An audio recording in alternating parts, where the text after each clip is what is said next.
Mic over to Chris Dreyer. He's the one that, these are his words that you're going to read on this sign. He's our local. Your words? Our words. Our words. He wrote it and put all the commas in the right place. Chris? Thanks, Troy. Thank y'all for coming today. I'm Chris Dreyer. I represent the Williamson County Historical Commission, and one thing that we do is we do all the historical markers for the county and get to work with different communities. And I'm actually a Jarrell resident, so this one was very special to me. And I also got to work on Corn Hill, which is right across the street, so check it out as you head on out. And it's great that we have 101 years of history to celebrate, and this is one of the handful of 7 or 8 markers that got approved for this county this year, so it's very exciting. And in the state, we're actually ahead of Bexar County, which is San Antonio, with the number of historical markers we have in Williamson County. So that's really significant because, you know, there's a lot of history going on there, but we're better than them, right? So also wanted to mention we have a few historical commission members here. Will y'all raise your hands? So thank y'all for coming today, and if y'all want to get involved, raise your hand, Mariana. There you go. So if y'all want to get involved with preserving county history, look us up. Also, I have the honor of being in front of the 2 people who actually make it happen, and Priscilla King and Mary Hodge. And if it wasn't for them pressing history and getting it into school, getting these markers done, a lot of the Jarrell history might be forgotten. So with that, I will turn it over to Mary. Yes, come over. I'm Mary Hodge, and I'm so happy to have this marker. We worked so long on this. And I want to thank Priscilla King because she most graciously agreed to do the book, and she did a beautiful job. She did all of the computer work and made it happen. And I want to say that I want to thank everybody that turned in pictures and history, because with your pictures and history, that's what made the history for the marker available, and Priscilla turned that in. We would not have the marker without all of your help. And I would like to say that the first citizens of Jarrell I know would be very pleased with this marker. And it's very nice to know that some of those first citizens still have families who live here, and I think that speaks highly for your community. And I do hope that y'all will continue to work on the historical markers for all of you have many businesses and homes and churches and schools that qualify, and I'll help you in any way I can, and thank you for letting me be here. Thank you. Thank you, Mary.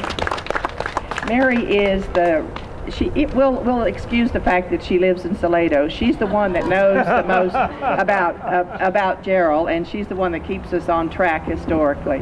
What an exciting day. Yay. This has been a while coming.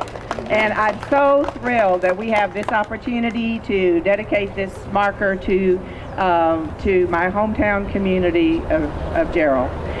This marker will speak for itself, and Troy's going to read that in a minute. But what I would like to say is, you know what? We may be celebrating something that happened 101 years ago, but what it's really all about is, what do we do from here? Where do we go from here? What do we do with this community? How do we pull together? How do we make things work? So that's really my message today, is just I want all of us to be energetic. I want us to have vitality. I want us to work together, all be friends. There's a lot of things that we can do in this community to make it worthwhile, because in 99 years, somebody else is going to be erecting a historical marker to the last 100 years, and I want all of our names to be on there.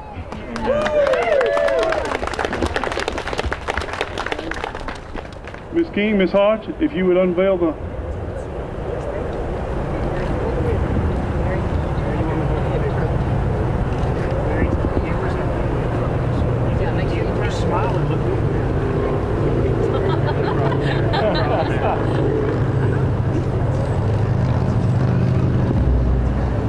Uh-oh, got a nod.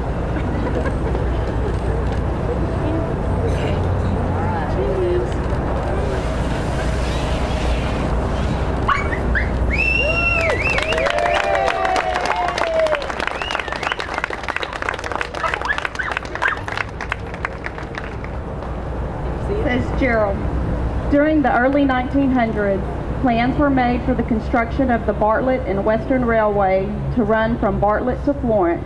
The line was to serve as a feeder to the MK&T, or Katy Railroad, which passed daily through Bartlett. Temple real estate developer Orlando D. Jarrell encouraged railroad executives to direct the route through a portion of property that he leased, rather than through the established town of Corn Hill, situated 2 miles to the south. Jarrell partnered with E.C. Haber of Bartlett, who provided the capital to purchase the property. Jarrell then platted a town site and began to sell lots in December of 1909. By December 1911, when the railroad finally arrived in Jarrell, most of the residents of Corn Hill had moved to the new town. In fact, between 20 and 25 structures will also moved from Corn Hill to Jarrell. In 1911, E.M. Wilson, a cotton buyer from Taylor, built a mercantile, bank, and hardware shop in downtown Jarrell.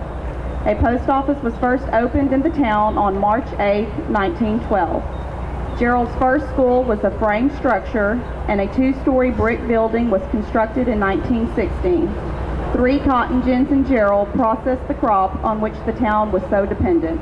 However, the decline of the cotton industry during the 1920s and 1930s, along with the closing of the Bartlett and Western Railway in 1935, resulted in a significant population decline.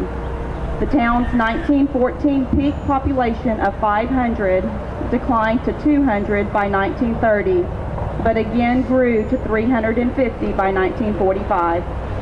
Jarrell made national news headlines when a May 27, 1997 tornado killed 27 residents and injured many others. The town of Jarrell carried on, incorporated in 2001, and has since experienced rapid population growth.